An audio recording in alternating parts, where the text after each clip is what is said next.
Welcome back to America's favorite pharmacist segment, brought to you by our friends over at Bioptimizers. On a moment of Zen, 710 WOR, Voice of New York, iHeartRadio. I'm Phil Cowley, pharmaceutical expert, and today we'll be chatting about sleep and how to find more of it. Sleep's one of those things that I think eludes most Americans. I started when I was about 8 years old. My parents would turn on MASH, and I knew at the end of that, when that song started to play, the house would go quiet, and I'd be up alone. And as an 8-year-old, there was nothing more terrifying than being up all night all by yourself. So when I went into the pharmacy, the first thing I wanted to figure out was how to sleep. And I found out pretty rapidly that it's really tough to find even when you know all the medications to take and all the natural stuff to take. But we're going to go through them today to help you be educated so you can choose. So you won't have to worry about the next time that the MASH song plays and as an 8-year-old you're sitting quietly in the dark thinking, oh no, I will never ever go to sleep.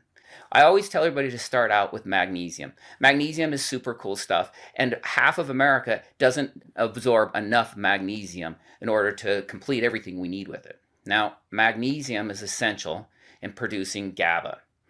Gamma butyric acid is one of the most important neurotransmitters that we have, and that's because it's our main inhibitory neurotransmitter, meaning it's the thing that tells your brain it's okay, you can start to go to sleep now.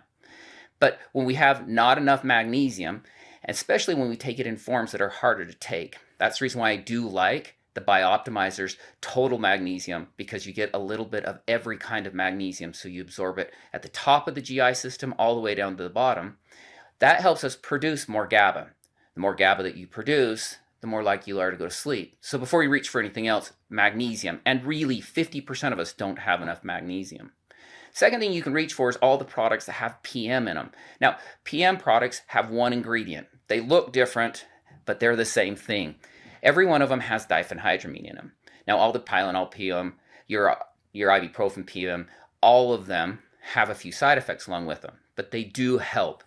So with an antihistamine, it blocks both the H1 and H2 receptors. Now, histamine is one of those things that makes us alert, get up and go. It's the fight or flight thing. And it's so we can get out of situations. When you block it, the opposite happens. You get groggy, your brain slows down, and you're able to knock out some of that stuff that we call sleep anxiety. If you have issues with your prostate or constipation or dry mouth, it's going to lead to more problems. So it's good occasionally, but you don't want to use it all the time.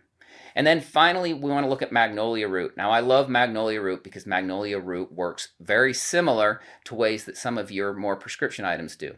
It helps open up the channel of the GABA, not just produce more of it, which helps you sleep even more. So as you go out there looking for sleep remedies, those are my 3 favorite. That's where I would start.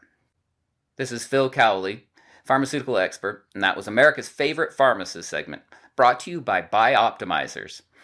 You're listening to A Moment of Zen, here on 710 WOR, the Voice of New York, iHeartRadio, and we'll be right back after this.